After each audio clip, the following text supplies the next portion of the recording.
In the previous video, we went through a reflection about the x-axis and a reflection about the y-axis. But what if we just want a reflection about some line through the origin, y equals mx? So if we take this vector x in blue, what we would like to do is figure out how to flip it. We're essentially trying to say that this perpendicular distance in each case is the same. As always, you have to study the effect on the two standard basis vectors to get the matrix of this transformation.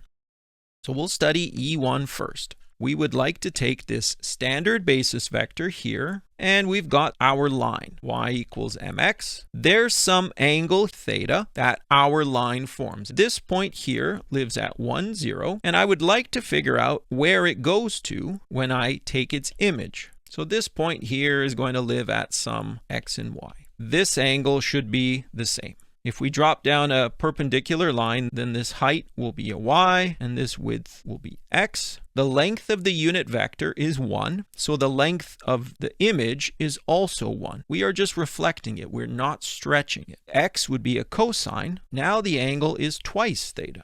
Similarly, y, sine of twice theta. And the image would then be cos 2 theta, sine 2 theta. The other basis vector, so if we have our basis vector E2, it's got coordinates 0, 1. This is our line y equals mx. It forms some angle theta. What we're trying to do is figure out how this vector will be reflected in the line. Remember, the length of the vector doesn't change. It still has a length of 1, and we would love to know what the coordinates of this vector are. And we're going to draw up a perpendicular line. This angle in here is pi over 2 minus theta, since the angle of the line is theta. And that means that the reflection in this dotted line has to also form an angle of pi over 2 minus theta. So just this red portion is pi over 2 minus theta, but then I have to subtract another theta due to this wedge. The x is going to be the cosine of pi over 2 minus 2 theta, and y, the negative sine of pi over 2 minus 2 theta. So I will now have to use some trig identities, these sum and difference identities. X will be the sine of 2 theta, and y will be the negative cosine of 2 theta. The image of t of E2 will be sine 2 theta, negative cos 2 theta. We get this reflection matrix, denoted H subscript theta, H for somebody called householder, Alston householder. We're going to take our first image vector, cos 2 theta, sine 2 theta, and we'll put this other one in, and this is our householder or our reflection matrix. If I say I want to take the line y equals 1 over root 3x, and I would like to reflect about this line.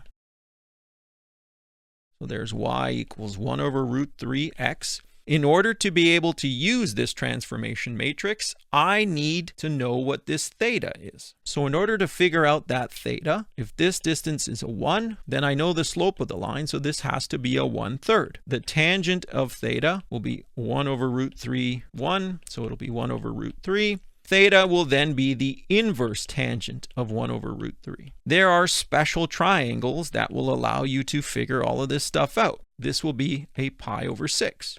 So the reflection matrix for the angle of pi over 6 is going to be the cosine of 2 pi over 6, the sine of 2 pi over 6, the sine of 2 pi over 6, and the negative cosine of 2 pi over 6. All of those are pi over 3s, and just like we did in the previous reflection example, you'll get a 1/2, a root 3 over 2, root 3 over 2, and a negative 1/2. Then if you want to figure out the reflection of any given vector, just multiply that vector by this matrix, h of theta times that vector x, and you would go ahead and you would perform that matrix multiplication. There's something called a projection, where you try to find a vector name for the shadow of a vector on a given line. So for example, if I were to take some vector x and I were to shine a flashlight down on it this way, it would cast a shadow down here. This would be its image. So if I want to project onto the x-axis, I would then need to figure out how each of the basis vectors gets affected. The unit basis vector in the x direction would have no change, because when you shine a flashlight onto a vector that's on the x-axis, you'll just see the same thing. If I were to shine a flashlight straight down onto E2, it would just look like a dot at the origin. It would be 0, 0.